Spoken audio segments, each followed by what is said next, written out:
नमस्कार, मैं doctor Jay Bhagwan Dhull, cardiothoracic and vascular surgeon, Divyadeep hospital, Hisar से।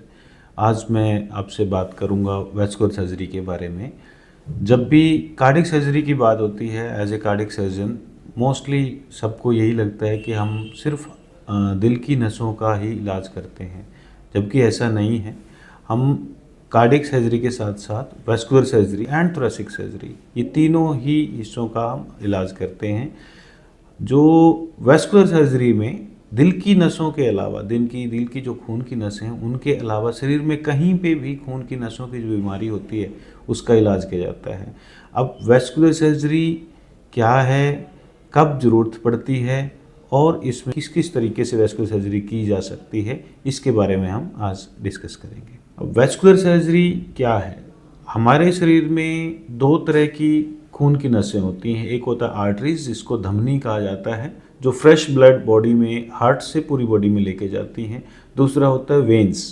वेन्स जो नसें हम नॉर्मल नस बोलते हैं, उनका काम होता है पूरे शरीर से डीऑक्सीजनेटेड ब्लड को वापस हृदय की तरफ लेके जाना। अब इन दोनों तरह की नसों में कोई भी ब्लॉकेज हो या डैमेज होता है, उससे प्रॉब्लम आ सकती है। इसमें क्या दिक्कत रहेगी? अगर कोई आर्टरी में ब्लॉकेज आती है जिसमें फ्रेश ब्लड जाना बंद हो गया उस हिस्से में, हाथ में, पैर में, कहीं पे भी, उसमें अचानक से दर्द हो सकता है, सूजन आ सकती है, भारीपन लग सकता है। और अगर वेन्स में या नसों में इनमें कोई भी ब्लॉकेज होता है तो पैर में ज़्यादा सूजन आएगी, नीलापन लगेगा। कभी कभी अगर एकदम से खून कम हो जाता है, ब्लॉकेज, सडन ब्लॉकेज आ जाती है, तो पैर काला पड़ जाता है या हाथ भी काला पड़ सकता है। जिस भी हिस्से में ब्लॉकेज आ गई उसमें वो पड़ सकता है, दिक्कत आ सकती है। ऐसी स्थिति में काम आता है, जो काम शुरू होता है वो वैस्कुलर सर्जन का काम होता है कि वैस्कुलर सर्जरी यहाँ पे हमारे काम आती है कि ब्लॉकेज को खोलना है, किस तरीके से खोलना है, उसका टाइमिंग क्या है कि आपको अगर 6 घंटे 8 घंटे के अंदर उसी टाइम पे अगर दर्द है, दर्द शुरू होने के 6-8 घंटे में ही आपको दिखाना है, ताकि एकदम से टाइम पे अगर आप नस को खोल पाते हैं तो पैर या हाथ जो भी हिस्सा है वो काला पड़ने से बच सकता है और डैमेज होने से आप बचा सकते हैं। नसों की समस्याओं में, खून की नस की जो समस्या है उसमें सबसे कॉमन जो आम लोगों को परेशान करती है वो है वेरिकोज वेन्स। वेरिकोज वेन्स क्या है? जो खून की जो पैरों से जो डीऑक्सीजनेटेड ब्लड है वो हार्ट की तरफ जो जाएगा, हार्ट की तरफ जाने वाला ब्लड है, उसमें अगर ब्लॉकेज आ जाती है या उसमें वो नसें में वो खून वापस नहीं पहुंचा पा रही, उनका वाल्व ख़राब हो गया बस का, नस का, तो उसके कारण वो वहाँ पे खून जमा होगा, जिसके कारण मरीज़ को दिक्कतें आती हैं। अब वेरिकोज वेन के पेशेंट को दिक्कतें क्या आती हैं? दिक्कत आती है कि दिन भर काम करने के बाद शाम में पैरों में भारीपन लगना, भारी होना, दर्द होना, क्रैम्प्स आना, या कुछ लोग जो एक लोकल लैंग्वेज में कहते हैं कि रील्स चलती हैं पैरों में, रील जैसा वो उनको महसूस होता है। रात में नींद नहीं आना, इसकी वजह से बेचैनी होना, पैरों में भड़क जैसा होना, ये सब वेरिकोज वेन के लक्षण हैं। इसके साथ साथ नीली नसें, उभरी हुई नसें दिखने लग जाती हैं। किसी किसी स्थिति में, बहुत ज़्यादा लेट स्थिति में होने के बाद वो जो नस है वो आगे जाके ज़्यादा फूलने के बाद उसके फटने का भी खतरा रहता है।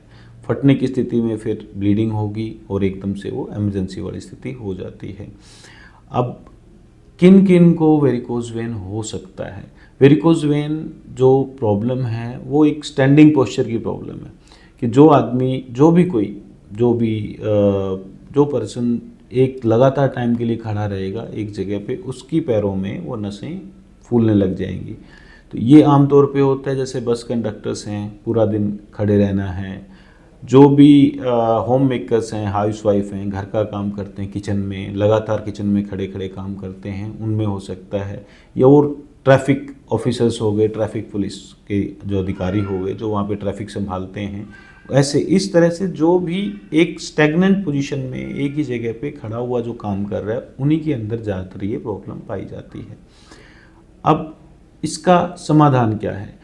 इसका समाधान है, इनिशियली सबसे पहले तो शुरुआत में कुछ थोड़ा सा मेडिसिन देते हैं और स्टॉकिंग्स वगैरह से काम चल जाता है।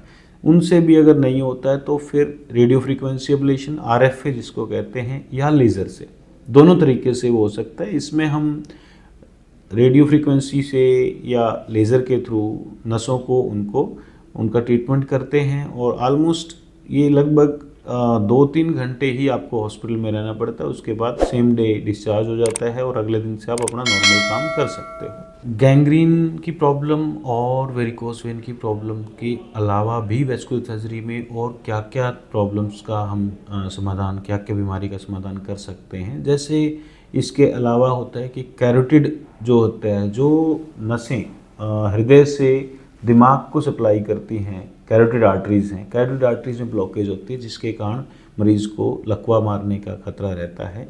तो उनमें जब ब्लॉकेज आ जाती है उसको भी हम वैस्कुलर सर्जरी के द्वारा ही उसको साफ़ करते हैं, ठीक करते हैं और कम से कम मिनिमल इन्वेजिव टेक्निक से उसको हम कर सकते हैं।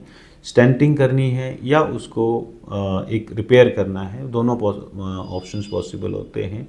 इसके अलावा जो चीज़ का करते हैं हम डायलिसिस वगैरह। डायलिसिस का हो गया, डायलिसिस के लिए फिस्टुला बनाना, जो बने हुए फिस्टुला को रिपेयर करना जिससे आगे डायलिसिस रेगुलरली होता रहे, ये सब प्रोसीजर्स भी वैस्कुलर सर्जरी में हम करते हैं। और लास्ट में जो एन्युरिज्म रिपेयर, जैसे कहीं पे किसी भी कारण से कोई सुई लगने की वजह से किसी भी कारण से कोई नस फूल जाती है, उस नस फूले हुए नस को ठीक करना, उस हिस्से को काट के रिपेयर करना और फिर से रिकंस्ट्रक्ट करना, ये भी वैस्कुलर सर्जरी का ही पार्ट है। इस तरह से हम वैस्कुलर सर्जरी में सिर्फ हृदय की जो नसों की बीमारियों को ही ठीक नहीं करते, पूरे शरीर में कहीं पे भी जो खून की नसें हैं वो उनका सबका इलाज हम वैस्कुलर सर्जरी से करते हैं।